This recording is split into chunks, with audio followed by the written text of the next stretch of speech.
মামিগেৰী শিক্ষয়িত্ৰীক বিয়া পাতিলে নেকি মুখ্যমন্ত্ৰী হিমন্ত বিশ্ব শৰ্মাই মুখ্যমন্ত্ৰী হিমন্ত বিশ্ব শৰ্মাক নিজৰ স্বামী বুলি দাবী কৰিছে এগৰাকী শিক্ষয়িত্ৰীয়ে 30 ছেপ্টেম্বৰৰ পৰা মুখ্যমন্ত্ৰী শৰ্মা শিক্ষয়িত্ৰীগৰাকীৰ স্বামী বুলি দাবী ফেচবুক যোগে এই কথা ৰাজহুৱা কৰে শিক্ষয়িত্ৰী ৰুমি দেৱীয়ে সকলো সময়তে মুখ্যমন্ত্ৰী শৰ্মাই তেওঁক ৰক্ষা কৰি আহিছে বুলি উল্লেখ কৰে তেওঁ জীৱনৰ বাকি থকা দিনকেইটা মুখ্যমন্ত্ৰী শৰ্মাৰ লগত কটাব বিচাৰে ৰুমি দেৱীয়ে মুখ্যমন্ত্ৰীৰ যাতে স্বাস্থ্য ভালে থাকে তাৰ বাবেও প্ৰাৰ্থনা কৰে শিক্ষয়িত্ৰীগৰাকীয়ে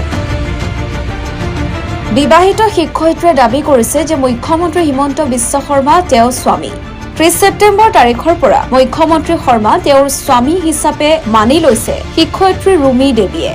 ৰুমি দেৱীৰ বিপদত সকলো সময়তে মুখ্যমন্ত্ৰী শৰ্মাই তেওঁক ৰক্ষা কৰা বুলি কয় তেওঁ জীৱনৰ বাকি থকা দিনকেইটা মুখ্যমন্ত্ৰীৰ সৈতে সুখেৰে কটাব বিচাৰে মুখ্যমন্ত্ৰী শৰ্মাই প্ৰাণ দিয়াৰ কথা উল্লেখ কৰে শিক্ষয়িত্ৰীগৰাকীয়ে শেহতীয়াকৈ ফেচবুকত মুখ্যমন্ত্ৰী সন্দৰ্ভত ধাৰাবাহিকভাৱে পোষ্ট কৰিছে এগৰাকী শিক্ষয়িত্ৰীয়ে মুখ্যমন্ত্ৰী শৰ্মাক নিজৰ স্বামী বুলি কৈ মুখ্যমন্ত্ৰীৰ পত্নীক শত্ৰু জ্ঞান কৰিলে শিক্ষয়িত্ৰীগৰাকীয়ে তেওঁ এইসমূহ কথা ফেচবুকত কেইবাদিনো ধৰি লিখি থকাৰ বাবে বহুতে কমেন্ট বক্সত মন্তব্য কৰিছে যে তেওঁ হয়তো মানসিকভাৱে কিছু অশান্তিত আছে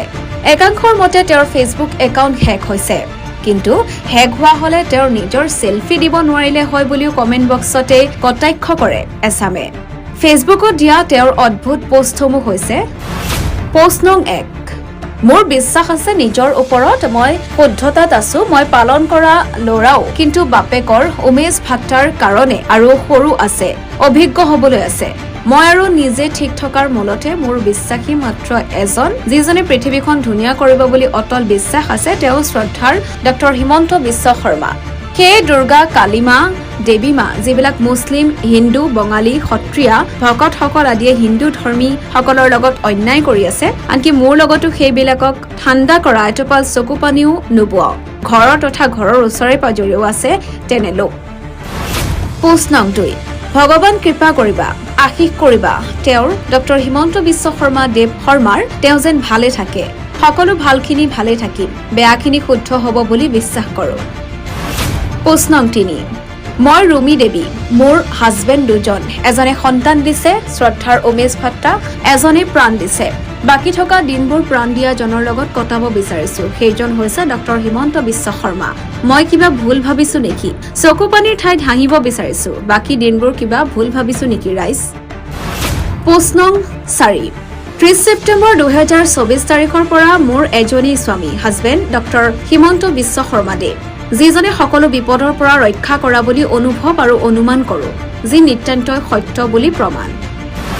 পোষ্ট নং 5 মামি মানে ৰিণিকিয়ে কৰা শত্ৰুতা আৰু ভূয়া ফাইডে কৰা শত্ৰুতা কি বুলি ক'ব জীৱন শেষ হোৱাৰ উপক্ৰম সেই অৱস্থাত আপুনি বাচি যাব নেকি এনেধৰণৰ বহুকেইটা পোষ্ট কৰি এতিয়া চৰ্চাত পেছাত শিক্ষয়িত্ৰী ৰুমি দেৱী কিহৰ ভিত্তিত এনেধৰণৰ সাঁথৰমূলক পোষ্ট কৰিছে সেই সন্দৰ্ভত কোনো স্পষ্টীকৰণ দিয়া নাই শিক্ষয়িত্ৰী ৰুমি দেৱীয়ে